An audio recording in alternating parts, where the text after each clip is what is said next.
Eu sou o Sebastião, mas todo mundo me chama de Tião do Juazeiro. Nasci e cresci na fazenda Água Limpa, no interior da Bahia.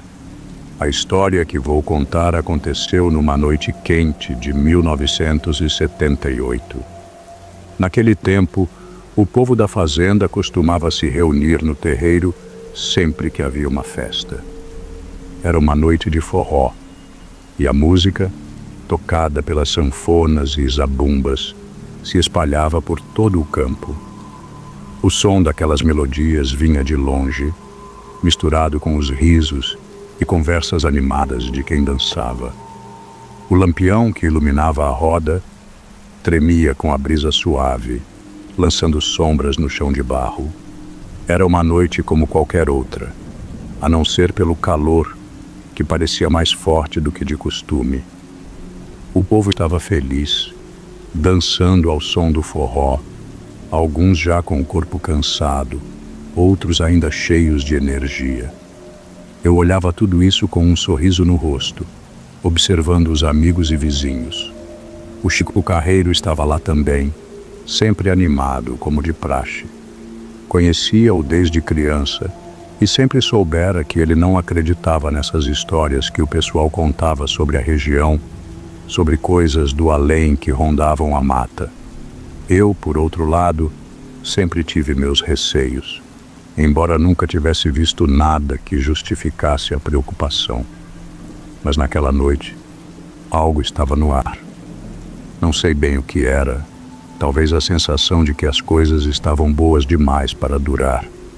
Enquanto o forró seguia, os olhos daquelas pessoas pareciam mais fixos, como se estivessem esperando algo que ainda não sabiam o que seria. E foi quando o lampião apagou repentinamente, deixando a escuridão tomar conta do terreiro, que eu soube que o que viria depois não teria explicação alguma. A escuridão tomou conta do terreiro de um jeito que não pude explicar. O lampião apagou sem aviso, deixando-nos às cegas no meio da noite abafada. O som da música parou de imediato e os risos se transformaram em murmúrios nervosos. A brisa quente que antes parecia aliviar o calor, agora trouxe um silêncio tenso, um peso no ar que não conseguimos entender. O campo ao redor, até então iluminado pela luz amarela e suave do lampião, estava agora imerso em trevas. E foi nesse breu que algo estranho aconteceu. Lá no horizonte, vindo do mato, apareceu uma luz. Não era uma luz qualquer. Não era o brilho tímido das estrelas ou o farol de algum carro distante. Era uma luz forte, intensa, como o sol, mas sem o calor que normalmente traz. Ela flutuava, pulsava, como se tivesse vida própria. O brilho quente iluminou a paisagem com uma força inusitada, deixando tudo ao redor nítido por um breve momento. O povo do terreiro começou a se agitar, sussurrando palavras que não pude distinguir. Alguns começaram a gritar, outros correram em direção às casas buscando proteção. Mas eu fiquei paralisado, olhando para aquele clarão crescente. Eu não sabia o que era, mas algo me dizia que não se tratava de algo bom. A bola de fogo, como passei a chamar, parecia se mover com calma, mas sua presença era cada vez mais opressiva. Ela se aproximava lentamente, como se soubesse exatamente o que estava fazendo. E no meio da confusão, eu vi o Chico Carreiro. Ele estava parado, imóvel, encarando aquela luz, com os olhos fixos nela. Sua expressão estava estranha, como se ele estivesse hipnotizado.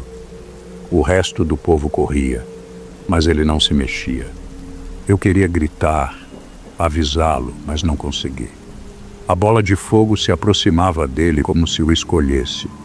Eu não sabia o que viria a seguir, mas sabia que aquele momento não teria retorno.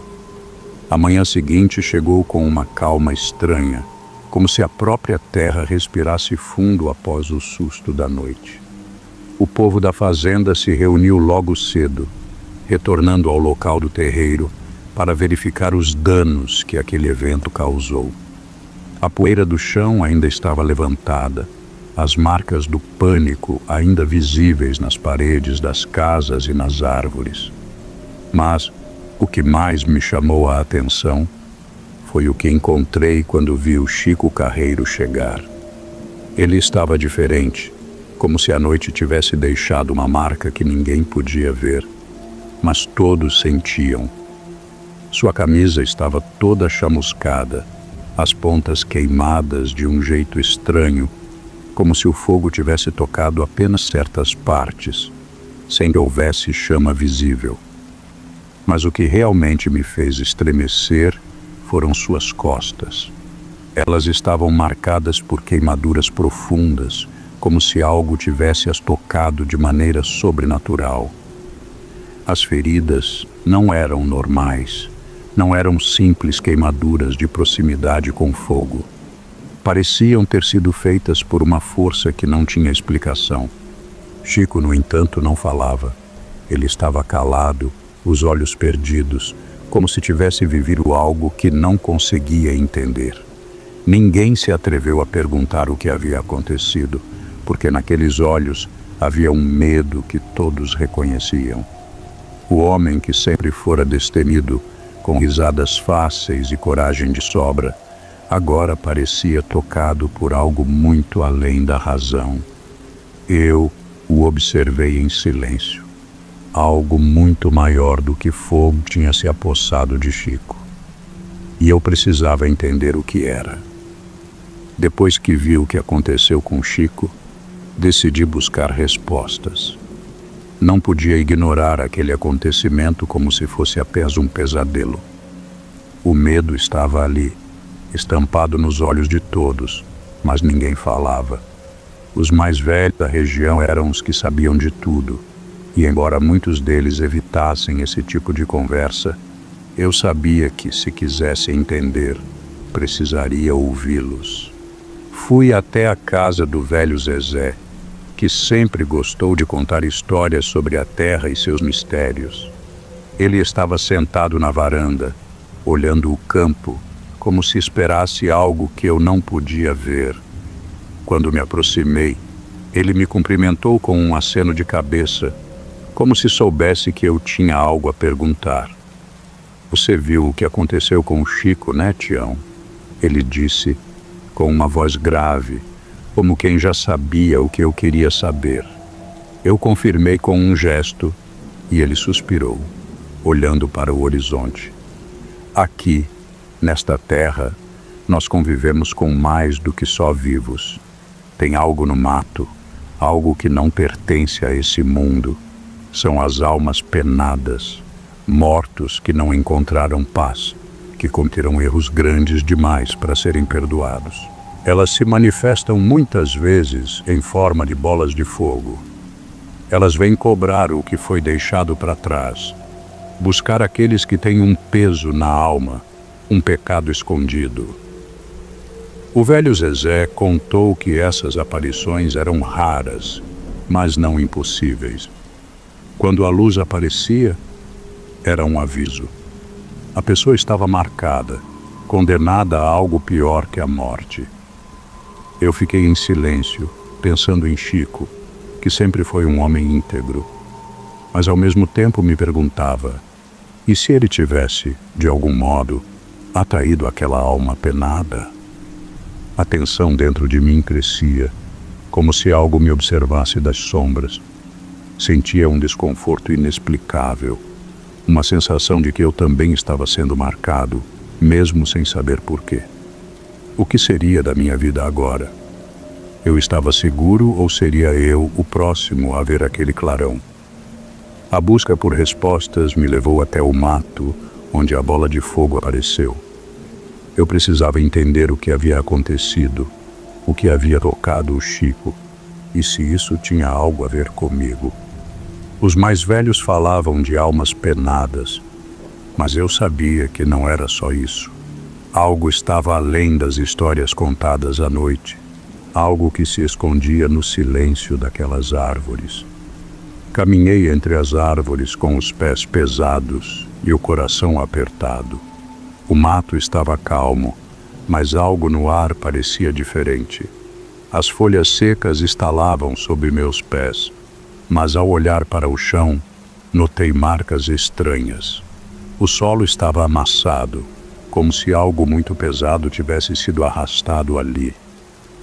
O mais estranho era que essas marcas pareciam seguir uma direção, levando-me cada vez mais fundo na mata. Fui seguindo, com a sensação de que algo me observava, mas a curiosidade me impelia a continuar. Foi então que vi as árvores. Elas estavam queimadas, mas não da maneira que eu conhecia. Não havia cinzas espalhadas pelo chão, como se um incêndio tivesse passado por ali. Ao contrário, o que encontrei foram marcas negras e profundas nas cascas das árvores, como se o fogo tivesse se concentrado em pontos específicos, sem que houvesse explicação racional para isso. Era como se a própria terra estivesse sendo marcada por algo fora do natural. Ao me afastar, uma sensação de frio tomou conta de mim. Um arrepio subiu pela minha espinha e, por um momento, pensei ouvir um sussurro no ar. Era uma voz distante, um chamado que não consegui identificar. O medo apertou meu peito, mas antes que eu pudesse reagir, o sussurro desapareceu. Ainda assim, algo me dizia que não estava sozinho. Quando decidi voltar à fazenda, a sensação de que alguém me observava foi ainda mais intensa. Olhei por cima do ombro, mas não vi ninguém. Mesmo assim, não consegui me livrar da impressão de estar sendo seguido. Foi só no fim da tarde, quando a fazenda estava silenciosa e as sombras começavam a se alongar, que Chico Carreiro finalmente quebrou o silêncio. Ele me chamou para conversar em particular, e seus olhos, antes cheios de vida, estavam agora nublados por uma angústia que eu nunca tinha visto. Sentei-me ao seu lado, esperando o pior. Ele começou a falar baixinho, quase como se temesse que alguém pudesse ouvir. Naquela noite, Tião, eu vi o que ninguém deve ver. Ele parou, engolindo as palavras antes de continuar. A bola de fogo, ela se aproximou de mim, e eu não consegui me mover. Era como se uma força invisível me segurasse, como se eu estivesse preso em algum tipo de feitiço. Eu sabia que não era fogo comum, mas algo muito mais velho, muito mais forte. Chico hesitou por um instante antes de olhar para mim, como se tentasse medir minhas reações. Quando a luz estava bem na minha frente, eu senti uma presença, uma sensação de frio que não era normal. E então, eu percebi. Eu vi nos seus olhos, Tião, quando você olhou para mim naquela hora. Eu vi algo ali, algo estranho, como se você estivesse conectado àquilo. As palavras me atingiram como um soco no estômago. Eu não havia sentido nada naquele momento. Não havia notado nada de diferente. Mas a sensação que agora me tomava era desconcertante. Chico tinha razão. Talvez algo estivesse mesmo acontecendo com todos nós. O pensamento de estar marcado, de que a bola de fogo também me procuraria, começou a me assombrar. Como poderia ser? Eu, que nunca acreditei nessas coisas. A sensação de que a bola de fogo me buscava não me deixou em paz. E a única forma de resolver aquilo, eu sabia, seria enfrentar a entidade. Durante dias, aquela ideia martelou na minha cabeça. Era impossível fugir de algo tão antigo e poderoso. Então, numa noite de luar, eu me preparei. Peguei uma faca velha, uma que meu pai me dera, e sem falar a ninguém, me dirigi sozinho ao mato. O vento estava calmo, como se até a natureza soubesse o que estava prestes a acontecer. Conforme avançava para o local onde tudo começou, O medo tentava me dominar, mas eu o empurrava para longe. Ao longe, no horizonte, a vi. A bola de fogo estava mais intensa, mais brilhante do que na primeira vez, e se aproximava com a mesma certeza que eu sentia em meu peito. Aquela luz não era mais um simples fenômeno, era uma presença. À medida que a bola de fogo se aproximava, uma força invisível tentou me paralisar. A sensação foi como uma mão fantasmagórica, tentando controlar meus movimentos. Mas, ao invés de recuar, avancei. Não sabia o que me esperava, mas eu estava determinado a entender. Quando a luz finalmente tocou minha pele, não senti dor. Em vez disso, uma visão surgiu diante de mim, uma imagem do passado, de algo que nunca havia percebido, algo que tinha a ver comigo, com minhas escolhas e com a história da minha família. A alma penada não estava ali para me destruir, mas para mostrar algo, algo que eu precisava entender. A luz desapareceu, o silêncio voltou, eu estava em paz. Retornei à fazenda, sabendo que o mistério, embora resolvido, não poderia ser completamente explicado. Aquele fenômeno nunca seria compreendido por completo, mas de alguma forma eu agora sabia o que ele significava.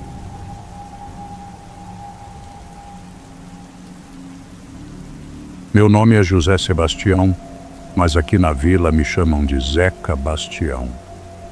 Nasci e cresci no sertão da Paraíba, mais precisamente na Vila da Pedra Branca, um lugar onde o silêncio da noite é tão pesado que quase se pode tocá-lo.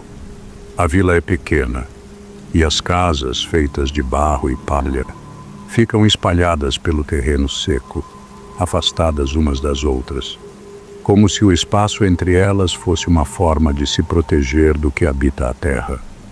Quem nasce aqui, cresce ouvindo histórias de assombração, coisas que acontecem e desaparecem tão rápido que, se não prestar atenção, você pode não acreditar nelas. Ainda me lembro de quando era criança e os mais velhos falavam sobre as coisas que aconteciam no sertão. Sempre era a mesma coisa.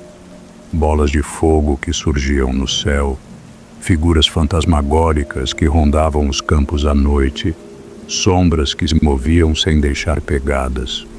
Eu ouvia tudo com uma calma estranha, como se fosse algo normal, porque aqui pra gente, essas histórias não são nada mais do que uma parte da vida. Já dizia meu avô, o sertão é um lugar que guarda o que não se pode ver. E quem nasce aqui, aprende a conviver com isso, com o medo, com o mistério. A noite na vila é outra história. O céu, como um grande manto negro, cobre tudo ao redor, e o som do vento nas palmeiras e dos animais distantes é o único que se escuta. Nessa quietude, a escuridão parece engolir tudo, mas é também nesse silêncio que as coisas acontecem. A cada passo que se dá, parece que o sertão sussurra algo, como se tudo ali fosse vivo, atento, esperando que alguém ouse desvendar os seus segredos. Naquelas noites, quando o frio começa a tomar conta do ar, o vento traz consigo algo que nunca consigo explicar direito. A gente pode até se acostumar com ele, mas a sensação de estar sendo observado nunca passa. Algo no sertão parece se mexer, mas a gente não vê. Fica no ar, como uma promessa, uma presença que aguarda o momento certo para se mostrar. E como toda história que a gente ouve por aqui, é essa mesma sensação que nos prepara para o que está por vir. Em 1981, eu estava no terreiro do engenho, com alguns amigos e parentes trabalhando até tarde. A noite no sertão é sempre mais quente, abafada, com o ar pesado que parece se agarrar à pele. Já passava das 8 e a escuridão que se estendia pelo campo não ajudava a aliviar o cansaço. O barulho das cigarras e o som distante do vento entre as árvores eram as únicas coisas que quebravam o silêncio denso. As mãos, calejadas de tanto mexer na terra, descansavam por um momento, enquanto a conversa se arrastava, como se o tempo fosse mais lento ali, naqueles rincões do sertão. Aquela era a hora em que as histórias mais esquisitas surgiam, como a do curió, que desapareceu sem deixar rastro, ou do homem que viu um bicho-papão vagando pelos matos. Mas ninguém parecia realmente se assustar com essas coisas, porque no fundo, todos sabíamos que o sertão é cheio de mistérios. A gente só aprendeu a ignorar. Foi quando, de repente, a quietude foi quebrada por algo estranho. Uma bola de fogo apareceu do nada, iluminando a escuridão como se fosse um relâmpago. Descia o morro com uma velocidade que não se podia calcular, mas com uma intensidade que parecia devorar tudo em seu caminho. Era algo que eu nunca tinha visto antes, e no fundo sabia que ninguém jamais tinha visto. O pânico tomou conta de todos. Os mais próximos começaram a correr sem nem pensar direito, os olhos arregalados, os pés movendo-se desordenadamente, como se a própria terra tivesse se tornado um inimigo. Mas quando percebi, meu primo Benedito já não estava mais ao meu lado. Ele havia se perdido na fuga. A bola de fogo passou rasgando o céu, e um medo indescritível me fez correr atrás dele, sem saber o que poderia acontecer. No dia seguinte, a preocupação com Benedito não me deixou descansar. Eu, junto com mais alguns homens da vila, voltei ao local do incidente, onde o medo ainda pairava no ar. O morro parecia mais vazio, mais silencioso, como se soubesse o que tinha acontecido ali. Procuramos por ele em silêncio, até que ao longe vimos uma figura caída na terra seca. Era Benedito, todo encolhido, e suas costas estavam deformadas por queimaduras profundas. A pele estava toda marcada, escura, como se tivesse sido deixada em contato com uma chama feroz. O cheiro era insuportável, um fedor de carne queimando, algo que nunca se esquece. Tentamos ajudá-lo, mas ele parecia delirante, murmurando palavras desconexas. Quando finalmente conseguimos levantar-lhe o corpo, ele insistiu que não havia fogo no chão, só nas costas dele. O ar ficou pesado com aquela afirmação. Como podia não haver fogo no chão, mas sim no corpo de um homem? O que acontecera com ele era inexplicável, e ninguém sabia o que dizer. As perguntas começaram a se acumular na minha mente. Aquela bola de fogo que tínhamos visto na noite anterior teria algo a ver com aquilo? E se fosse algo além de um simples fenômeno natural? De volta à vila, o mistério só aumentou. Ninguém falava abertamente sobre o ocorrido. Eles evitavam olhar nos meus olhos, como se tivessem medo de que eu descobrisse algo que não queriam contar. O medo parecia mais forte do que a curiosidade. Isso só tornava tudo ainda mais estranho. O que estava por trás daquela bola de fogo? Eu precisava descobrir, mas o que mais me assombrava era o silêncio profundo de todos ao meu redor. Decidi que não podia ficar sem respostas. Eu tinha que entender o que realmente acontecia com Benedito e o que era aquela bola de fogo. Comecei a conversar com os mais velhos da vila, aqueles que sabiam mais do que diziam. Eu não queria que me vissem como alguém que buscava entender coisas que não tinham explicação, mas era o que eu sentia. Por mais que tentassem evitar, as perguntas insistiam em me consumir. A cada pessoa com quem falava, mais eu me sentia perdido. Um dizia que aquilo era uma aparição, Outro afirmava ser um espírito do sertão, e um velho, com os olhos opacos e o andar arrastado, me falou de um fenômeno antigo, algo que acontecia quando a terra se revoltava contra quem a desrespeitava. Mas ninguém parecia ter certeza. Alguns me olhavam com pena, outros com desconfiança, como se eu estivesse pedindo para saber o que ninguém jamais deveria saber. A explicação mais comum era sempre a mesma: é coisa do sertão. Mas o que isso significava? O que a terra, as pedras, o vento, o fogo, o que tudo isso tinha a ver com o que vimos naquela noite? A sensação de que havia algo sobrenatural por trás daquilo só aumentava. Comecei a observar a vila com mais atenção, procurando sinais que antes me passavam despercebidos. As casas rústicas, as ruas de terra batida, tudo parecia carregado de uma energia antiga. Fui até o morro onde vimos a bola de fogo e reparei em uma rocha grande e estranha, meio escondida entre as árvores. Algo nela me chamou a atenção. Eu não sabia dizer o que era, mas parecia que aquela rocha guardava algum segredo, algo que se ligava ao que acontecera. Eu estava começando a entender que aquilo não era um simples acaso, mas um fenômeno que se estendia no tempo. Algo maior estava por trás de tudo aquilo, e por mais que tentasse, não conseguia afastar a sensação de que estava sendo atraído para algo que eu não queria descobrir.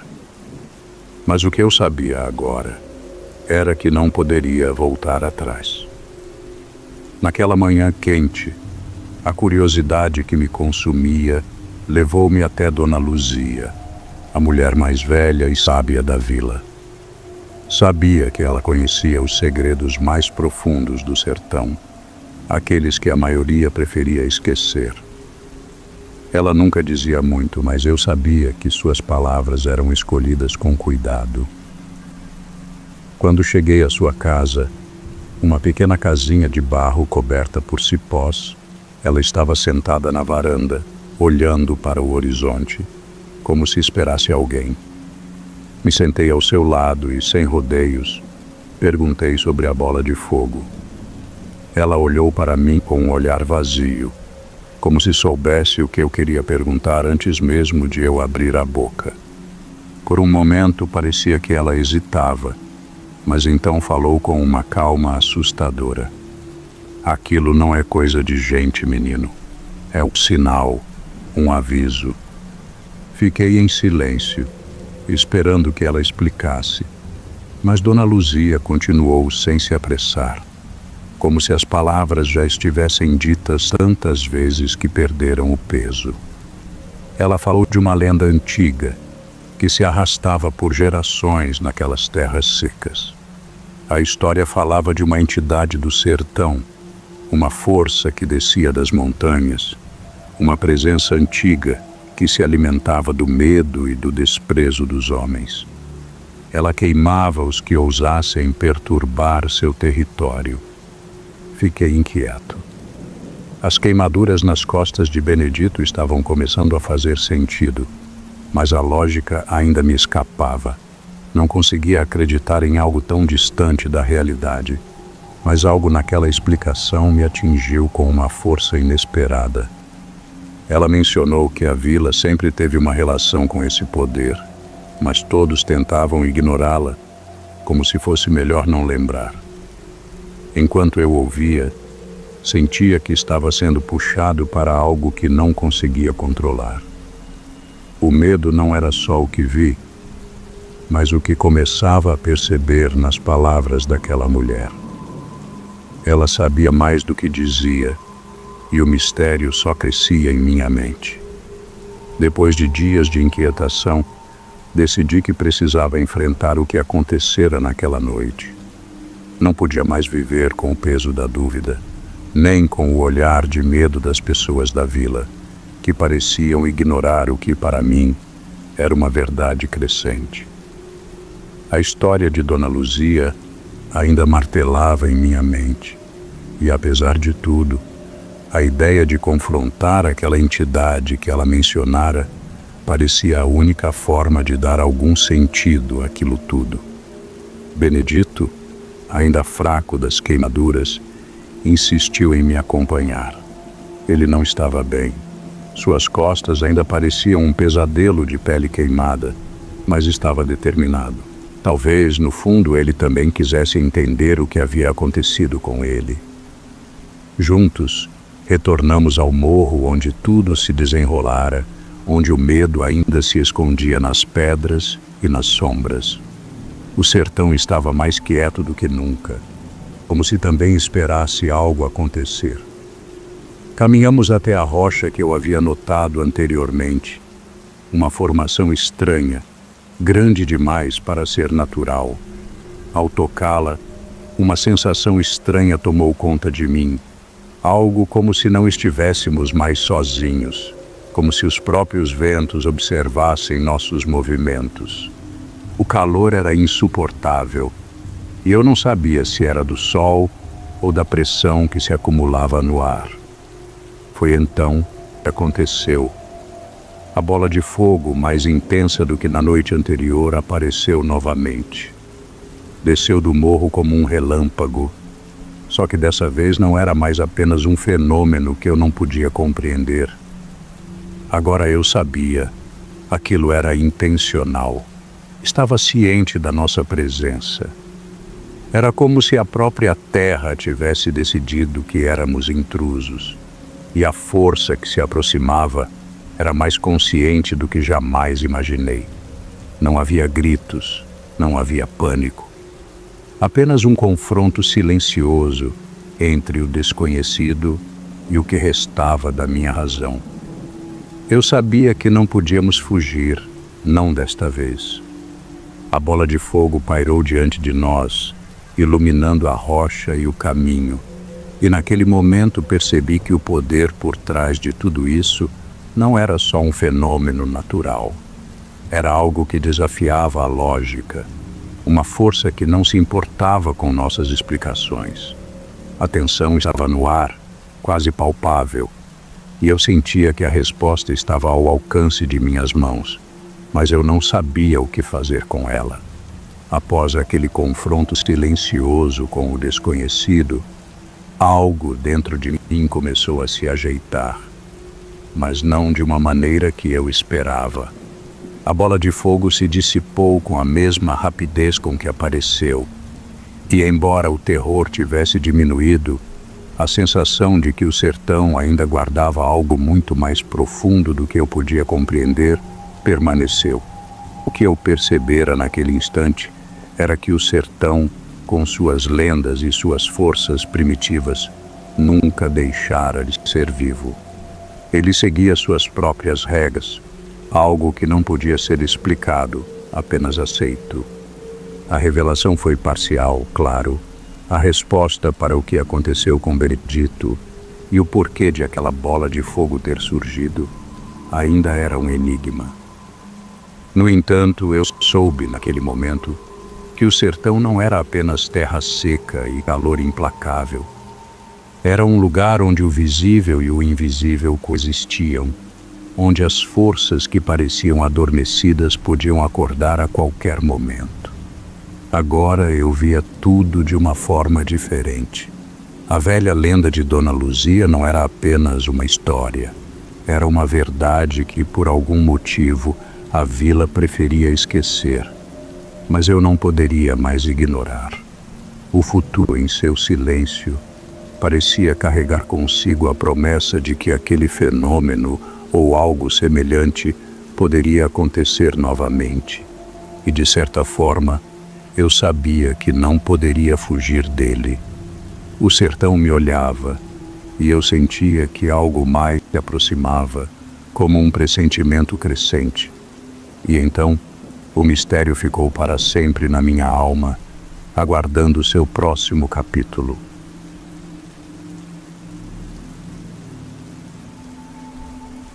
Meu nome é Onofre.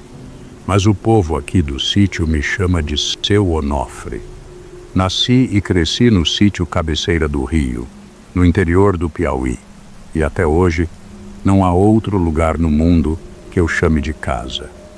Isso foi em 1973, quando ainda era moço, e a vida parecia mais simples, mais tranquila, como a brisa que se levanta no fim da tarde. Aquele ano, lembro bem, a lua estava especialmente cheia e clara, iluminando o campo com uma luz suave, quase dourada. Era uma noite dessas que voltava do roçado, onde passei o dia tirando ervas e cuidando da terra. A estrada de terra era estreita, e o cheiro do mato misturava-se com a poeira do caminho. O som daquelas correntes d'água que corriam por perto e o canto dos grilos me traziam uma sensação de paz. Não havia pressa, e a escuridão ao redor me parecia reconfortante.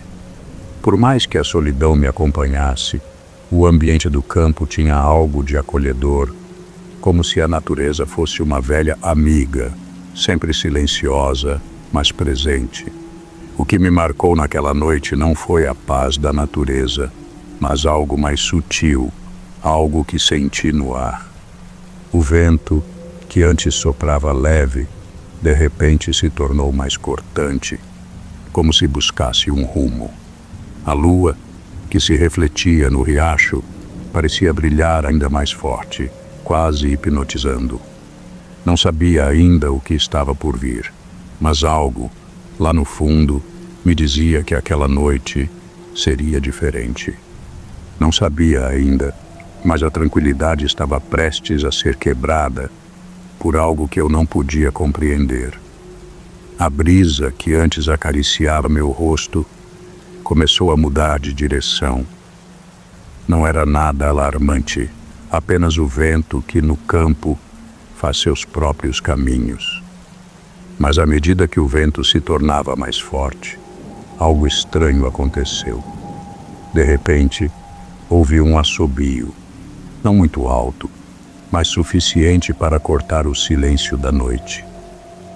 O som era agudo, como se o vento estivesse tentando se expressar de alguma forma, mas ao mesmo tempo não era como qualquer assobio que já tivesse ouvido.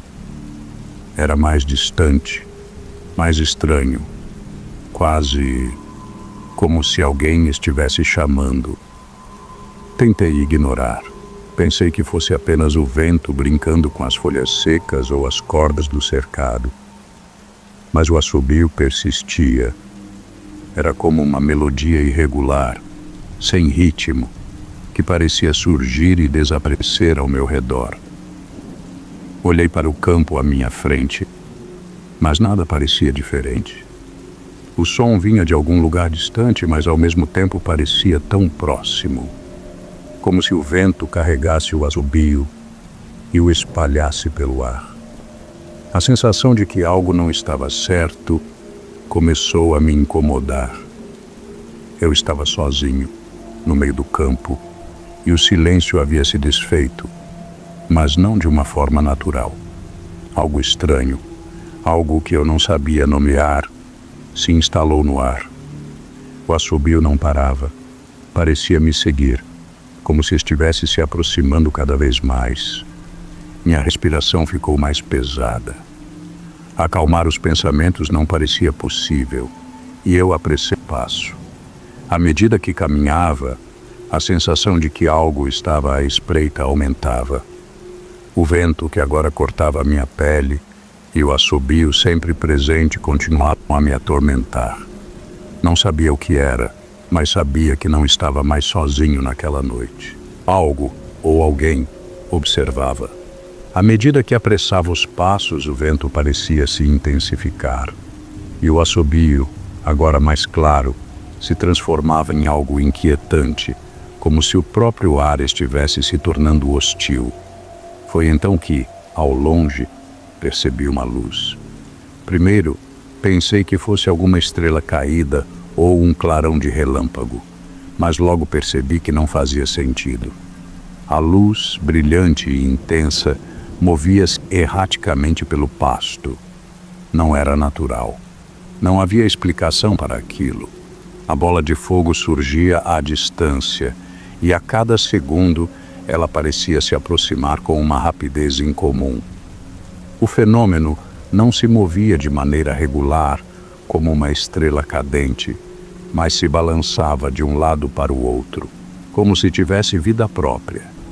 A luz forte iluminava o campo com uma intensidade que fazia as sombras dançarem de forma estranha, distorcendo as árvores e os arbustos ao redor. O ar, já pesado, parecia tremer à medida que a bola se aproximava. O pânico tomou conta de mim. A princípio, pensei em continuar andando rápido, mas ao perceber que ela parecia me seguir, algo dentro de mim gritou para correr. Eu estava sendo caçado. Cada passo que dava parecia ser inútil, pois a luz se aproximava mais e mais, com uma velocidade aterradora. Era como se ela soubesse exatamente para onde eu ia. Meu coração batia forte e as pernas tremiam. Não sabia o que era aquilo, mas sabia que não podia permitir que se aproximasse mais. Desesperado, procurei por algum refúgio e vi o riacho à minha esquerda. Sem pensar duas vezes, pulei para dentro da água gelada, acreditando que o curso do rio poderia me esconder, poderia me salvar daquela coisa infernal. A bola de fogo se aproximava ainda mais. Já estava tão perto que quase podia sentir seu calor. Mas então, com um último suspiro de esperança, me afundei na água, esperando que o mal não pudesse me alcançar ali. Senti o impacto da água fria assim que pulei no riacho, e por um momento, tudo ao meu redor ficou silencioso. Submergi, tentando me afastar da bola de fogo que parecia pronta para me engolir. A água, gelada como aço, me envolvia, e pude ouvir o som da correnteza abafando o ruído que a luz deixava no ar. Ali, debaixo d'água, tudo parecia mais calmo. O pânico que tomava conta de mim antes começou a dar lugar a um leve alívio. Fiquei submerso por mais tempo do que esperava, como se o rio quisesse me esconder. Minha respiração ficou entrecortada, mas não ousava sair. O medo de que a bola de fogo ainda estivesse lá, esperando por mim, me impedia de mover um músculo. O som da luz estranha, que antes cortava a noite, agora parecia se distanciar. Eu não sabia se estava realmente a salvo ou se era apenas o silêncio que vinha com a fuga. Quando finalmente emergi da água, o ar parecia estranho, como se a própria noite tivesse mudado de tom. Olhei para trás, para o campo, e vi a bola de fogo sumindo na escuridão. Ela não havia explodido, não havia me atingido, mas algo dentro de mim sabia que não era o fim. O calor, a luz. Aquilo tudo não era algo comum, e sua presença havia deixado uma marca que eu não poderia esquecer. Meu coração ainda batia acelerado, aliviado por ter escapado, mas uma sensação estranha de que o perigo ainda estava por perto não me deixava em paz. Algo maligno, algo que eu não compreendia, havia se aproximado e se afastado, mas estava claro. Aquilo não terminaria ali. Na manhã seguinte, acordei com o corpo ainda tenso, como se estivesse tentando escapar de um pesadelo. A lembrança da bola de fogo me assombrava, mas logo soube que o dia traria algo que eu não poderia ignorar. Quando saí para o quintal, encontrei meu vizinho, o seu Antônio, perto da cerca, com a expressão distante, como se ainda estivesse preso ao que acontecera na noite passada. Seu rosto estava pálido e ele se mexia com dificuldade, como se cada passo fosse um esforço doloroso. Ao me aproximar, notei que algo estava errado. As costas de seu Antônio estavam marcadas por feridas profundas, como se alguém tivesse o açoitado com uma força tremenda. Mas não eram cicatrizes comuns. Eram queimaduras, como se tivessem sido feitas por um chicote de fogo. O homem estava em choque, os olhos perdidos, e mal conseguia formar palavras. Ele murmurava sem parar, dizendo coisas desconexas, como se temesse que, ao falar, fosse invocar novamente aquilo que o havia atacado. Fiquei sem palavras. Aquele era o meu amigo, o homem com quem eu trocava conversas sobre o tempo e as colheitas. E agora ele estava ali, ferido de maneira inexplicável. A dúvida me consumia. Será que ele havia sido atingido pela mesma coisa que eu? As queimaduras eram tão semelhantes às sensações que senti quando a bola de fogo se aproximou de mim. Mas como explicar o que aconteceu com ele? A notícia de sua condição rapidamente se espalhou pelo sítio, e um medo silencioso se instalou entre os moradores. Alguns falavam em maldição, outros achavam que era um acidente natural, mas ninguém parecia ter certeza. O que era aquilo? Eu começava a duvidar da minha própria sanidade, mas a dor e o sofrimento de seu Antônio eram a confirmação de que não estava sozinho. Algo estranho, algo maligno, tinha visitado a cabeceira do rio e ninguém sabia como se proteger. A dúvida me consumia e por isso busquei respostas. Fui até o velho Zé, o ancião do vilarejo, um homem que conhecia as lendas daquelas terras como ninguém. Dizem que ele sabia de histórias que remontavam a tempos que poucos ousavam lembrar. Sentamos à sombra de uma árvore, enquanto ele me olhava com olhos cansados, mas profundamente sabedores de algo que eu ainda não compreendia. "Você está em busca de respostas, meu filho?" perguntou ele, sua voz arrastada pelo tempo. Eu apenas assenti. O velho suspirou, parecendo pesar suas palavras antes de falar.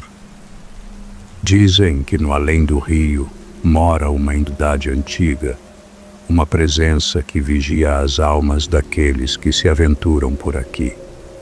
Não é só um espírito, é algo mais. Algo que ninguém deveria desafiar. A bola de fogo é sua marca, seu aviso", explicou ele, olhando fixamente para mim. Ele continuou com a voz baixa, como se falasse de algo perigoso, uma verdade oculta. "O sertão tem seus mistérios, e alguns lugares estão malditos por feitiços antigos. Quando a bola de fogo aparece, não é só para assustar, é um sinal de que algo muito pior está por vir, algo que ninguém quer ver." Fiquei em silêncio, absorvendo aquelas palavras. Não havia como verificar o que ele dizia, mas algo me dizia que suas histórias não eram apenas ficção. Olhei para o rio, lá, ao longe, e uma sensação inquietante começou a crescer dentro de mim. Se o velho estava certo, talvez a maldição do além estivesse mesmo se aproximando. Decidi investigar mais. Aquele mistério, aquela presença do outro lado do rio, parecia ser a chave para entender tudo o que havia acontecido e o que ainda poderia acontecer.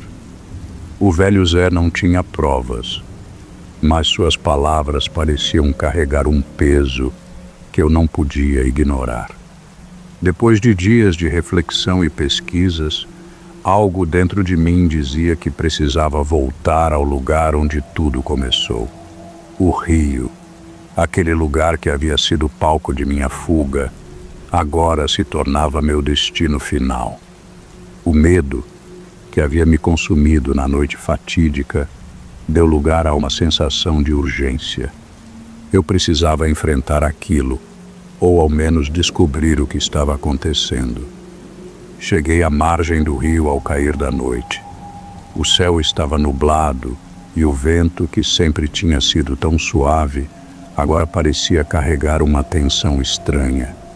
O silêncio era quase absoluto. mas algo no ar me dizia que não estava sozinho. Eu podia sentir a presença da bola de fogo como uma sombra invisível, observando-me de longe. Não demorou muito para que ela aparecesse. A esfera incandescente surgiu, cortando a escuridão com uma luz feroz, como uma estrela caída. Ela se aproximou rapidamente, agora com uma intensidade ainda maior do que antes. A visão da bola de fogo, que antes me causava pavor, agora não me amedrontava. Algo dentro de mim se acendeu, uma força ancestral que o velho Zé havia falado. Lembrei do que ele me ensinou, um truque antigo que aprendi na juventude, um ritual de proteção. Fechei os olhos e comecei a recitar as palavras, com a esperança de que fosse suficiente. O ar ao meu redor parecia vibrar, e a bola de fogo hesitou, como se sentisse a força de minha determinação. A esfera parou a poucos metros de mim, tremendo como se estivesse à beira de atacar, mas finalmente se afastou, desaparecendo na escuridão. O silêncio voltou, mas não de maneira reconfortante. A sensação de alívio foi efêmera. Fiquei ali por um tempo, observando a paisagem. O mal, embora tenha se afastado por ora, ainda pairava no ar. Sabia no fundo que a ameaça não havia desaparecido completamente. Ela estava apenas à espera e, em algum momento, voltaria. O sertão, com seus mistérios antigos, jamais deixaria de guardar segredos sombrios.